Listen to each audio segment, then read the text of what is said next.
Hey, I'm Laura Story, and I'm so excited for you to get to hear this next story from my book, So Long Normal. Thank you to the Cook family for coming. So tell us a little bit about yourselves. We are a family who has 10 kids.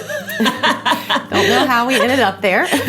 We started with 2 biological children and then adopted 1 from Ethiopia and found out about her brother 3 weeks before we traveled. Wow. Ended up getting him as well.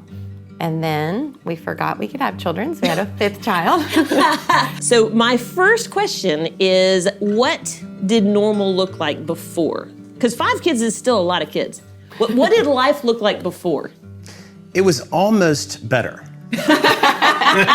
We were in that window where it was about to kick, and the youngest was soon to come out of diapers. And so we could foresee there's another phase of family life. And we're gonna look our children in the eye, and all these things that you envision being part of parenthood. And I think we were hyper-focused on the needs of our kids. And some of them who had started in a different country and had a lot of trauma in their background had some pretty unique needs at that point. And so we were like all in on attending to those needs and all the therapies and everything we could possibly do. We were almost in a place where we had adjusted to having 5 kids. Yeah, so it's manageable, you have a plan. Yeah.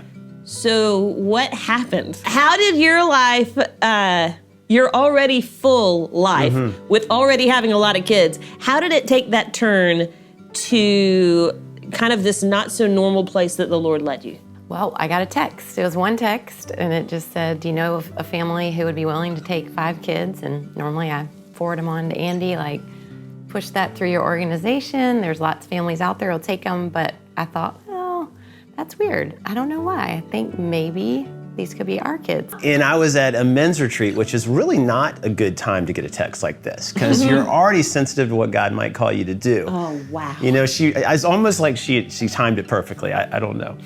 Or someone timed it perfectly. Exactly. Yeah, so not in particularly godly wisdom as much as husband wisdom, I knew not to respond the way I felt, which was absolutely not, no way, that's the worst idea I've ever heard. Are you crazy? Are you crazy? No. Instead I said, let's think about it, let's pray about it, let's talk about it. We were like waking up in the middle of the night, and I sleep like a rock, like never a night that I've struggled with sleep. But then one night I woke up and I really felt like the Lord said, go look up this verse in Galatians, I think it is, and it was talking about these will be your children and you'll gather them together and you'll take them to the promised land. And I'm like, okay, it's 3 a.m. and I don't know how Andy's gonna feel about this one. All of this led to you guys making this decision. So what did that look like? Well, I think it was like in theory, a train track would have 2 rails that would be together. Ours were kind of wonky, right? Yeah. Her rail was doing one thing, and sometimes she was shooting ahead, really sensing God's call, and I was like, no way. And other times I was kind of going around her, and we sort of worked semi-independently, but in communication with each other about where we were. Relatively early on, I sensed God calling us to this, and pretty early on, I sensed a willingness in me to say, okay, God, if this is what you want for me and for our family, yes, I'll do it.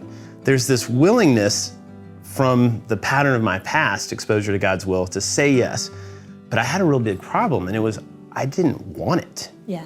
So I had the calling, I had sort of the obedience piece, but I knew that to step into inviting 5 new children into my house, and I didn't want them there, that's problematic. My biggest point of prayer was, God, give me the desire for the things you want for me, because I need my desire to match your desire. And it happened. So what did that first month look like? Everything changed. Everything changed. Everything changed. I remember looking out my driveway and there were like 12 cars at all times.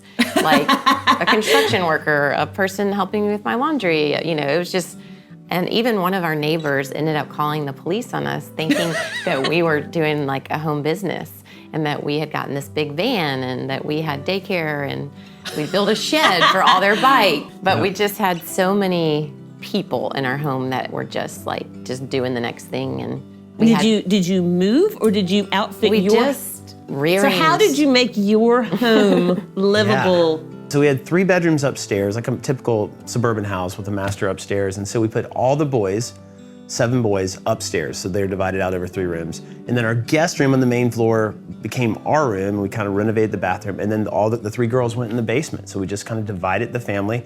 We redid the entire basement. We had friends from church tearing down walls, building walls. So it was like a total home renovation. I love that you just said, if God's calling us to this, we're just gonna trust him to work it out. And it sounds like just an enormous, crazy faith journey. So what was your steady? What kept you sane? What kept you steady? I would say people. There were a few that were kind of in the initial phase, and then there were a few that were your long-termers, and then there were a few that came out of nowhere, that we never met. And it was a few from school, from church, from neighborhood. Like, it didn't come from like one spot. It was just like God just brought every connection we'd ever had. But those people really gave me those breaks so that we could engage with each other and just have time to like refresh ourselves. Yeah. And I totally agree. It was the people of God. It was the church that stepped up again and again and again. And it was sort of like we had this deal where it was like confidence. We knew that our church would come through for us. On the front end of this, we'd seen the people around us, our community, step up so many times. So they did.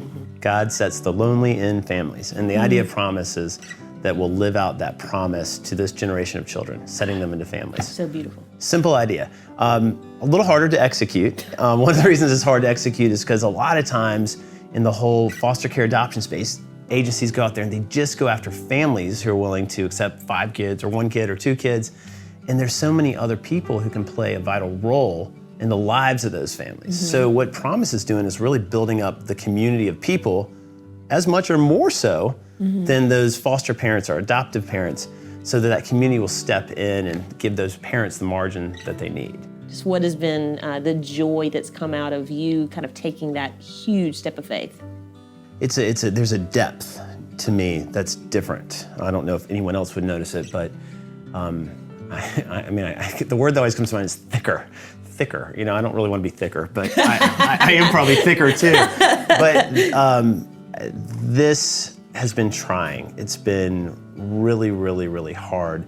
And I think in my life, there's things I've known to be true, but haven't necessarily felt through and through to be true. And this has just been deepening. It's made me flex some muscles spiritually, sometimes even physically, emotionally, intellectually, that I don't think I ever had to flex. So I think I'm hopefully a more genuine and real person as a result of this space, this adventure.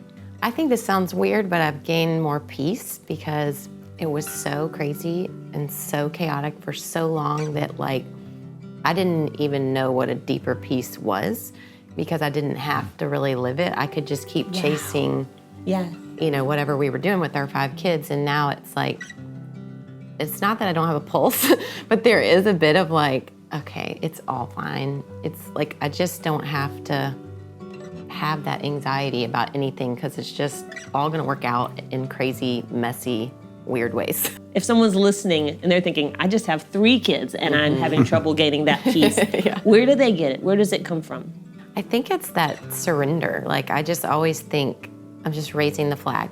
What all those things we're holding and we're gripping so tightly, if it's, academics for your kids or emotions or whatever it is, you just realize, okay, what if I just release this to the Lord and say, they're yours. I can't control outcomes, but I can influence them, and that's about all I can do. And I think that frees you to enjoy that peace of realizing it's not on me.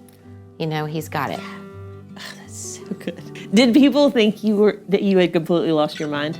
Yes, of course. Even one of my best friends called me up and was like, I really don't think you should do this.